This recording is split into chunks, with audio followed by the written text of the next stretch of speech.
This is IGN. Lots more Final Fantasy XIV mobile details have been revealed. It's Friday, November 22nd, and this is IGN News.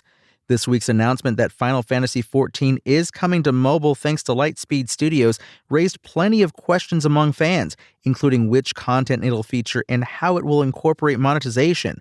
Now, Final Fantasy XIV producer and director Naoki Yoshida has answered at least some of these questions in a new video released exclusively to IGN. While we were keen on the idea of a mobile version, we had doubts about adapting some core aspects, such as monetization and core gameplay, to be more accessible to mobile users.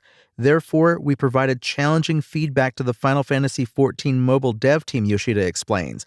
Yoshida goes on to reveal that Final Fantasy XIV Mobile will indeed start with A Realm Reborn, the original campaign that helped reboot Square Enix's struggling MMORPG back in 2013.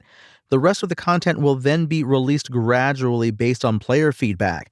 The upshot is that Final Fantasy XIV will be relatively similar to the PC and console version, though Yoshida does not say whether it will unify accounts or progression. In addition to faithfully recreating the story for mobile users, it will incorporate elements like the Gold Saucer, Triple Triad, and Crafting and Gathering. As for the battle system, Yoshida doesn't offer many specifics on how it's being adapted to mobile, but does allude to its virtual joystick and how the actions are being tuned for touchscreen play. In particular, when it comes to the battle system, which involves player parties, we had to adjust each duty and its mechanics to ensure players would have a satisfying experience. Our battle and content designers, as well as myself, personally played through early builds and provided feedback on how to create a multiplayer experience that would be enjoyable to mobile users. Ultimately, the biggest difference between Final Fantasy XIV Mobile and the original release on PC and console is that the former version will be fully free to play.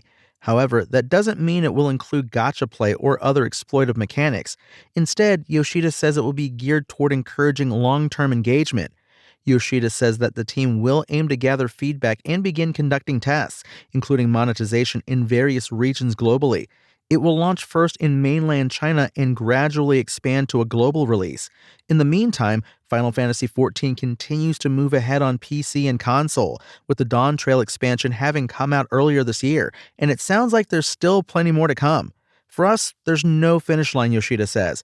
As long as I'm still around and haven't retired, I will continue to give my all to Final Fantasy XIV. Thanks for listening to IGN. My name is Tony Jackson, and for the latest Final Fantasy mobile updates, visit us at IGN.com. Spoken Layer.